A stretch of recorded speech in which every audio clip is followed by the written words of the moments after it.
बघा हे बघा सगळ्या जनते त्याच्यावरती तुम्ही काय म्हणता? हे माझं अगोदर तुम्ही हे प्रोडक्ट बघा, हे माझा ॲड्रेस, हे माझा नंबर आणि ह्या ॲड्रेसवर हे पार्सल आलेले कुरिअरवाल्याने माझ्या घरी आणून दिलेले. माझ्याकडे CCTV फुटेजसुद्धा आहेत जे कुरिअरवाला आला होता. त्याच्यामध्ये आता मी ते तुम्हाला ओपन करून दाखवते. प्रोडक्ट बघितलं का त्याच्यावर काय लिहिलेलं आहे त्याच्यामध्ये? बघा आता तुम्हाला काय मिळतं आहे. बघा बघा सगळेजण बघा, ही आहे पॅन्ट. आता तुम्ही सांगा पॅन्टमध्ये किती फरक असतो. बघा ही पॅन्ट आलेली आहे. हे ऑनलाईन अशा फसवणूक होतात. माझ्याकडे जर चुकी झाली असेल तर मी केलीच नसती, मी काही बोलले बी नसते. तुम्ही बघा ह्याच्यावर काय लिहिलेलं आहे, स्पष्ट लिहिलेलं आहे. स्पष्ट दिसतंय का?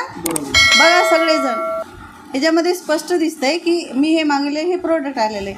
माझं एवढं सांगण्याचं ह्याच्यामागं तात्पर्य आहे की जर तुम्हाला ऑनलाईन जर फसवणूक होत असेल तर कृपया करून कुणीही असे प्रोडक्ट मागू नका. हजारो करोडो जनतेची इथं फसवणूक होत आहे. तर माझं एवढंच म्हणणं आहे सगळ्याच्या पाठीमागं की जितके बी आजपर्यंत ऑनलाईन आहेत, आता ते कुरिअरवाले म्हणतात की आम्हाला माहीत नाही की आम्ही ते जे कंपनी आहे त्याला ती दोषी आहे. कंपनीवाल्याचं जर वेबसाईट उघडलं आणि कुठली ही वेबसाईट असेल ती उघडत तर नाहीच, पण नंतर काय होतं माहिती आहे, ज्यावेळेस आपण करतो फोन लागत नाहीत, सगळे बंद असतात. कुरिअरवाल्याचे लागत नाहीत, कंपनीवाल्याचे लागत नाही, वेबसाईटसुद्धा उघडत नाही. आपले लाखो करोडो आपण पाण्यामध्ये टाकत आहोत. तरी माझ्या सगळं जनतेला हात जोडून विनंती आहे की तुम्ही असे प्रोडक्ट अजिबात घेऊ नका. औरंगाबाद जिल्ह्यामध्ये सगळीकडं फ्रॉड चालू आहे. सगळे ऑनलाईन तुम्ही कुठं बी जा, ऑफिसमध्ये जा, कुठं बी कुठल्याही क्षेत्रामध्ये जा, सगळीकडे तुम्हाला फ्रॉड होत आहे. ह्याच्यामुळे जनतेने आवाज उठवला पाहिजे की आपल्याला हे प्रोडक्ट येतात ह्याच्यावर आवाज उठवा की फ्रॉड आहेत. हे जे तुम्ही ऑनलाईन मागितलं याचं पेमेंट तुम्ही कसं केलं? मी ऑनलाईन पेमेंट केलेलं आहे. मी तुम्हाला दाखवते. मी माझे 999 रुपये हे ऑनलाईन पेमेंट केलेलं आहे. हे बघा 999 रुपये मी आत्ता सध्या हे ऑनलाईन पेमेंट केलेलं आहे. आजची तारीख आहे बघा, आपल्याला दिसत असेल.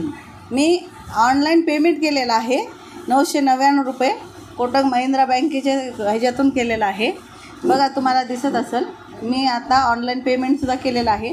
मी ज्यावेळेस हे प्रोडक्ट ओपन केलं बघितलं तर दुसरं, मग मी कस्टमर केअरला फोन लावला, लागत नाही आहे. वेबसाईट उघडली, लागत नाही आहे. वेबसाईट बी ओपन होत नाही. मग मी त्या ज्यांनी मला कुरिअर दिलं त्यांना मी फोन लावला. ते म्हणे तुम्हाला रिटर्न गिफ्ट पाठवा लागेल, तिथं नंतर तुम्हाला एक मॅसेज पाठवा, त्यानंतर तुम्हाला ते रिटर्न येईल. ह्याच्या अगोदर बी असंच मला एक प्रोडक्ट आलं होतं.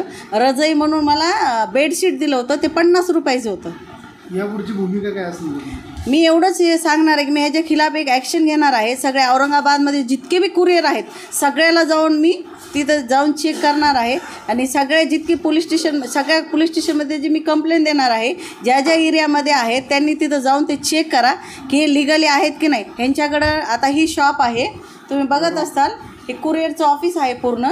ह्या कुरिअरच्या ऑफिसमध्ये ह्यांच्याकडे शॉप ॲक्टचं लायसन नाही आहे, प्लस त्यांच्याकडं नगरपालिकेची परमिशन नाही आहे. नंतर त्यांच्याकडं कुठल्याही कंपनीचं लिगली म्हणजे एक पण करारनामासुद्धा नाही आहे. मग ह्या फ्रॉड कंपनीशी काय घेणं देणं आहे यांचं? जर यांच्याकडं लिगली डॉक्युमेंट नाहीत, यांच्याकडे करारनामा नाही आहे, नगरपालिकेचं नाही, तर मग हे आपलं नाव? माझं नाव शकीला पठाण. मी एक सोशल वर्कर आहे.